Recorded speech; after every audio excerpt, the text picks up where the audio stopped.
ఇంకా భగవద్గీతలో ముఖ్యమైన ఒక విచారం మీకు చెప్పాలి. ప్రొద్దున పారాయణ చేస్తున్నారు, అంతా బాగుంది.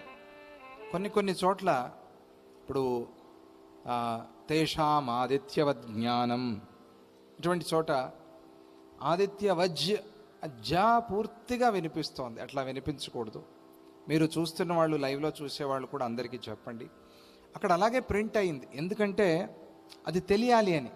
ఇప్పుడు వద్ జ్ఞానం వేస్తే ఆదిత్యవద్ జ్ఞానం అనేది చదువుతారు.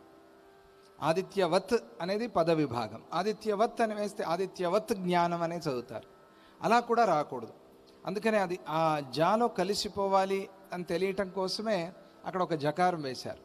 తర్వాత సీడీలో రికార్డ్ అయినప్పుడు మీరు వింటే కూడా కొంచెం ఆ జకారం వినిపిస్తుంది.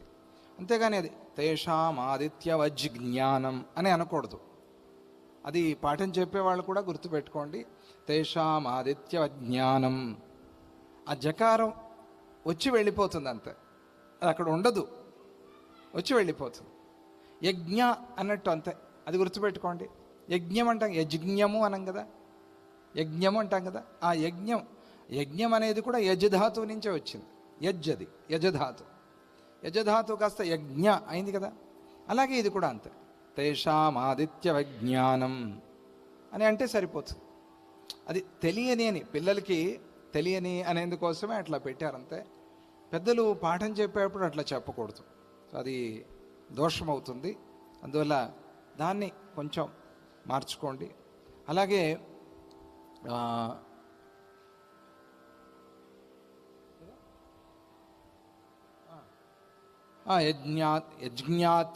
యజ్ఞాత్వా మోక్ష్యసే శుభాత్ ఇలా అంటున్నారు.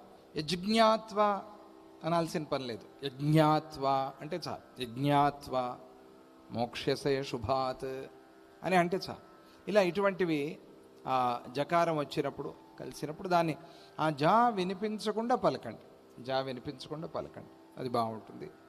చదివేది మరి పాఠం చెప్తూ అది అలవాట్లో కొంచెం కొన్నిసార్లు అలా జరగవచ్చు, దాన్ని సరి చేసుకుంటే సరిపోతుంది. అది ఒకటి ప్రొద్దున్నే చెప్దామనుకున్నాను.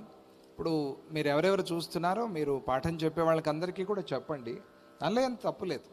ఇప్పుడు ఏదో చిన్న పొరపాటు సరి చేసుకోవడంలో తప్పులేదు కదా, దాన్ని సరి చేసుకుని ఇంకా మీద అలా చక్కగా చెప్పండి అని అంటూ ఇక జై